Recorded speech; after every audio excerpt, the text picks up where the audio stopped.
Hi, everybody. So nice to see all of you again.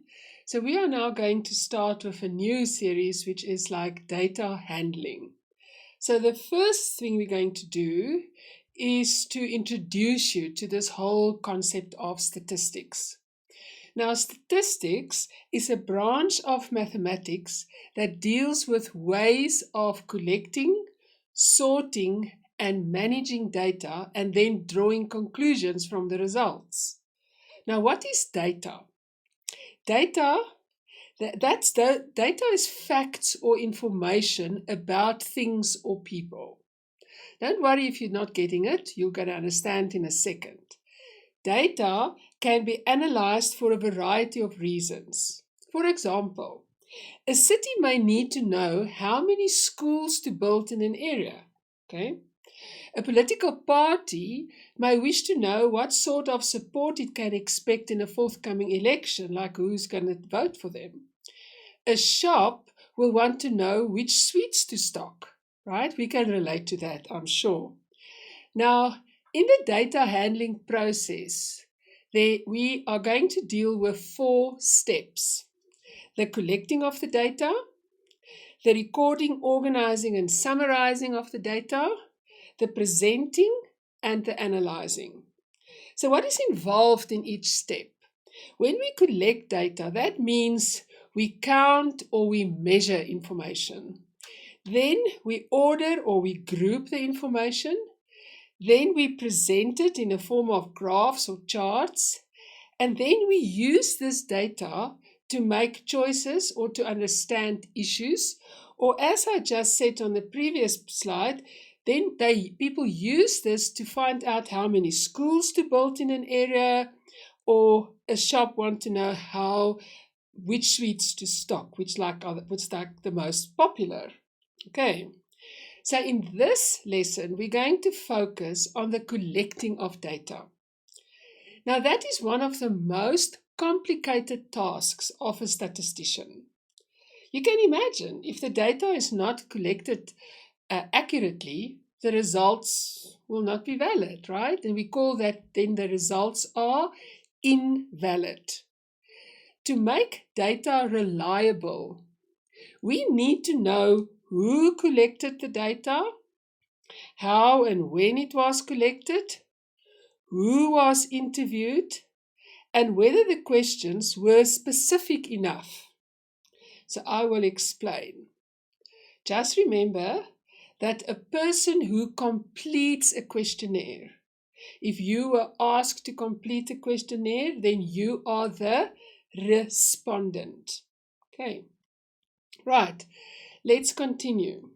Questionnaires can range from requiring simple yes, no, I don't know answers to multiple choice or to open-ended responses.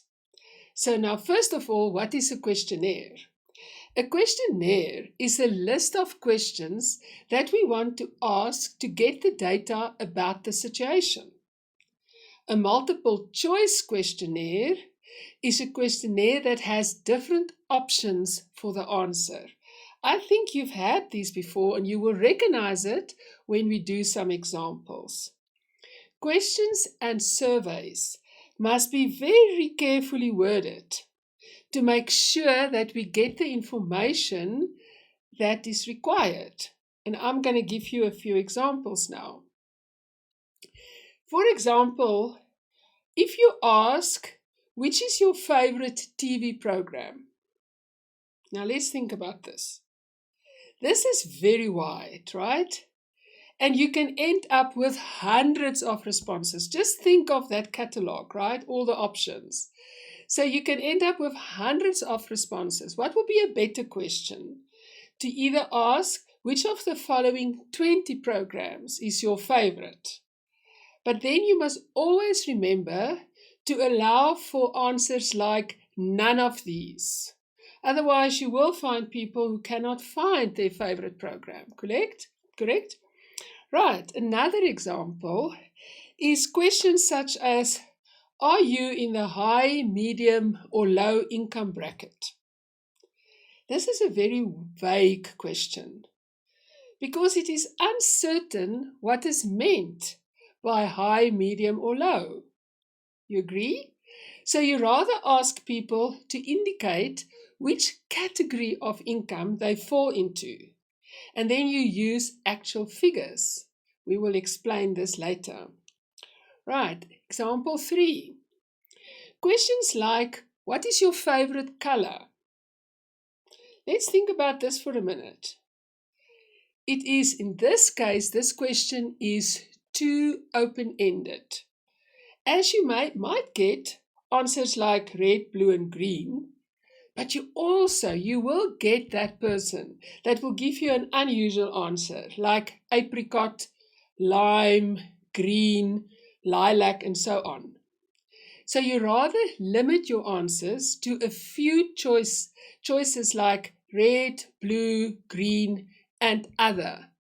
So the option other will give the respondent another choice. Remember we said it previously? So you give them option like other, then if it's not red, blue, or green, then it can be other. Example 4. Don't ask questions like, are you overweight? You can imagine, right? So that is very personal and insulting. People might be insulted. So you're not going to ask a question like this. You also, example 5, have you ever copied your homework from a friend? This type of question could also be difficult to answer because people might not be honest. So you might not get a true answer, correct? Okay, so let's continue. Statistics use samples. Interviewing everyone in a population about an issue would be impractical. You can agree with me, right? So we ask a smaller group, and that group we called a sample. So we interview a smaller group. Obviously, the larger the sample, the more accurate the results. Can you think why? Just think about it. So look at this example. If you interview 10 people, will that give you a more accurate result as when you interviewed 1,000 people? No. So hopefully the 1,000 people would be more representative of the group that you want to interview. So it is very important, if you want to find a representative sample, you must think of things like age, gender, race, level of education, income, etc. Everything must be considered in your sample, or your answers might be what we call skewed. Right, you with me? So let's just do a little bit of a did you know. Remember I said you can't possibly interview the whole population. That's why you do a sample. But have you ever heard of the word census? That is an official count of a country's population. Yes, then they actually don't use a sample, then they interview everybody. So when the government of a country wants to find out information about its people, it could conduct what they call a population census.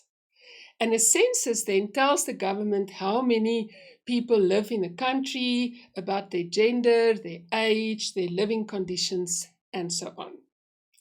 Right, let's go back to collecting data. Here's an example. A grade 7 learner has been asked to find out the importance of regular exercise in the lives of her classmates. She has prepared a list of questions to ask them. Now, for each question, I want you to pause and to comment on how effective that question would be based on the information that you've already got now. Remember, not too wide, not too open-ended, not too vague, so not too personal. So let's think of those categories. Do you think it is important to get regular exercise? Yes or no? Do you think this is an effective question? I don't think so, right? Because people might answer because they think exercises is like it's good to exercise. So they might give you an answer like yes because they think that is what you want to know. Let's go to the second example. Do you exercise every day? So they might say yes, because they say they can argue that they walk to school or they walk from one classroom to another, so they do some exercise. So again, it's not really going to give you the answer you want to get, right? So if should you rather change the questionnaire and ask, how often do you exercise? Now you can see this is a multiple choice, so it's got like different options. Not at all, twice a week, once a week, 3 times a week, more than 3 times a week. So I think this is a better question, correct? So here we might get, you actually force the respondent to think a bit and then to tick one of these boxes. Look at the last question. How many hours of exercise do you get a week? Now here we give them the options from 0, 1 to 2, 3 to 4, 5 to 6, or more than 6 hours a day. So I think, and I hope you agree with me, that this is the best question to ask, isn't it? Because in this case, we're actually forcing them to make a commitment and to tell us and to actually think about what you're asking to give you a proper answer. Right. Okay.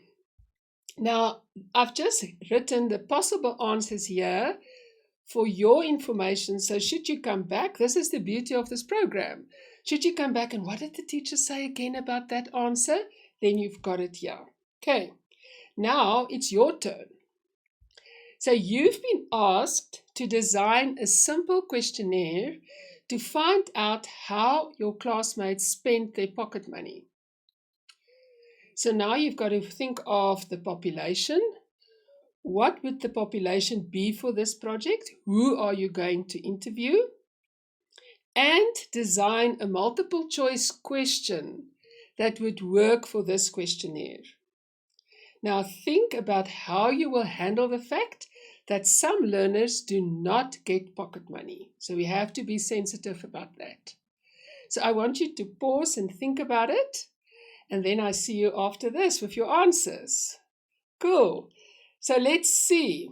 First of all, I think you're going to interview all the learners in your class. Not so many, right? So you're going to get the best results if you interview all the whole class. Now, here is a suggestion of a multiple choice question. You're very welcome to change some of the questions. Your questions might be different, but just remember the criteria that I mentioned earlier in the lesson. So say we asked to them, how do you spend your money?